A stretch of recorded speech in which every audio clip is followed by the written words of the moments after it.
معیشت دان جناب بلاول بھٹو زرداری فرماتے ہیں امیر کو زیادہ امیر بنائیں گے تو زیادہ لوگوں کو روزگار دلوائیں گے، پھر ہماری معیشت ٹھیک ہو جائے گی۔ کہ امیر کو اور آپ امیر بنائیں گے تو پھر وہ شاید زیادہ لوگوں کو روزگار دلوائے گا، اور اسی طریقے سے پورا معیشت کو فائدہ ہوتا ہے۔ پوری دنیا میں ڈھونڈنے سے بھی ایسے نمونے نہیں ملیں گے جناب، گارنٹیڈ کہہ رہا ہوں، گارنٹیڈ، جو ہم عوام پر حکومت کر رہے ہیں اور کرتے رہیں گے۔ دوسرے ممالک میں نیچرل ڈیزاسٹر آتے ہیں، ہم پر اللہ نے یہ بھیجے ہیں، کچھ نہیں پتا کیا بولنا ہے، کب اور کیسے بولنا ہے، المیہ اور مقدر ہے ہمارا یہ لوگ۔ سب سے پیاری قوم سندھی قوم ہے، نہ کرپشن کے شور کا اثر، نہ وڈیرا سسٹم سے نکلنے کی امنگ، بس تیر کو ووٹ دو، بھنگ کا گلاس لو اور جیے بھٹو جیے بھٹو۔ 75 سالوں سے آپ لوگ کیا سے کیا ہو گئے، غریب تو آٹا اور پیٹرول میں ہی پورا ہو گیا ہے۔ ناظرین، اس غریب عوام نے اتنا امیر بنا دیا ہے، اب یہ غریب عوام تو چھوڑیں، صحافی کی بھی ہمت نہیں آپ سے سوال پوچھنے کی، آپ کے قریب آنے کی۔ قربانیاں جیالے دیں، اس کے بدلے میں ان کو مار بھی کھانی پڑے۔ آپ کے ریٹائرڈ فوجی محافظوں سے بلاول بھٹو صاحب کے سامنے صحافی پر تشدد ہوا اور وزیر اعلیٰ مراد سعید صاحب چھڑوا رہے ہیں۔ آج آپ نے دیکھا کہ ایک ویڈیو وائرل ہو رہی ہے کہ کراچی میں بلاول بھٹو زرداری صاحب کے جو سیکیورٹی انچارج ہیں کرنل ریٹائرڈ بابر، وہ ہمارے ایک سینئر صحافی ہیں اکرم بلوچ، انہوں نے مارا ہے، تشدد کیا ہے، وہ بھی بلاول اور آصفہ بھٹو زرداری صاحبہ کے سامنے وزیر اعلیٰ سندھ چھڑانے کے لیے جا رہے ہیں،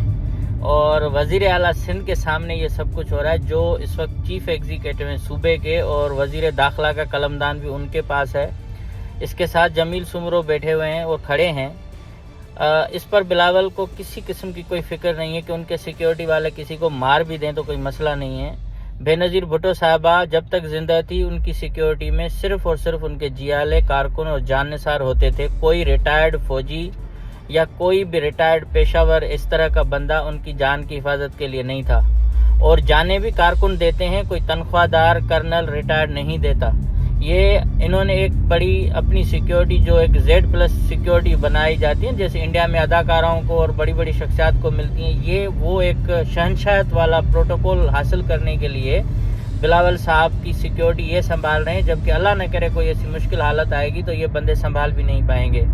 سیکنڈ یہ کہ انہوں نے صرف اور صرف ان صحافیوں کو نہیں مارا، انہوں نے کارکنوں کی انسلٹ کی، کارکنوں کو ٹھونشے مارے، لاڑکانہ کی ویڈیو وائرل ہوئی، کسی قسم کا کوئی انصاف نہیں ہوا۔ یہ معزز لوگوں کو تھپڑے مارتے ہیں، کچھ نہیں ہوتا۔ اب اس میں قصور کس کا ہے؟ قصور ہمارے لوگوں کا ہے اور ان صحافیوں کا ہے جو بلاول کو سامنے جا کے خوشنودی حاصل کرنے کے لیے، خود کو بڑھا چڑھا کے پیش کرنے کے لیے سمجھتے ہیں کہ وہ کارکن ہیں، جیالے ہیں۔ اس طرح کے معاملات اس پہ ہوتے ہیں۔ بہت سارے لوگوں کو یہ ناراضگی ہوگی، میں پہلے دن سے کہہ رہا تھا جب تک آپ سیاسی کارکن بن کے اور صحافت کا کام کریں گے، آپ کی اسی طرح سے بے عزتیاں ہوتی رہیں گی، اس طرح سے مار پیٹ ہوتی رہے گی۔ اور یہ پیپلز پارٹی والے اس وقت یہ 15 سال کی حکومت میں انہوں نے بہت سارے صحافی خریدے ہیں، سندھ کے اندر، پنجاب کے اندر، KP کے اندر، بلوچستان کے اندر، اور صوبہ سندھ کے جو صحافی ہیں وہ تو صرف یہ کہتے ہیں کہ صحیح ہمیں پارٹی کی جو ہے نا صرف ہمیں ذمہ داری دے دو، کارکن بھی ہم لائیں گے۔ اس طرح کی چمچا گیری، اس طرح کی واٹھا گیری، اس طرح کے خوشامد کی وجہ سے صحافت ابھی پیپلز پارٹی کے جیب میں ہے، صحافی ہیں ہی نہیں، چند صحافی ہیں جو کرتے ہیں مخالفت تھوڑا، باقی سب کے سب جو ہیں وہ کوئی محکمہ اطلاعات سے پیسے لے رہا ہے، کوئی بلدیات سے لے رہا ہے، کوئی بلاول ہاؤس کے جتنے بھی میڈیا سیل کے لوگ ہیں وہ مختلف ڈپارٹمنٹ سے ان کے پیسے جا رہے ہیں۔ اور ہمارے صحافی بھائی، معذرت کے ساتھ میں اکرم کی بات نہیں کر رہا، سب کی بات کر رہا ہوں کہ وہ پیپلز پارٹی کی ایک جو ہے نا ٹیم بن کے یہ کام کر رہے ہیں، اس لیے ان کی انسلٹ ہوتی ہے۔ اگر یہ انڈیپینڈنٹ ہو تو کسی کے باب میں ہمت نہیں کہ کسی صحافی کو وہ چانٹا تو دور دھکا بھی دے سکے۔ یہ ہماری کمزوری ہے کہ یہ جیالہ جب تک بنیں گے تب تک جوتے کھاتے رہیں گے۔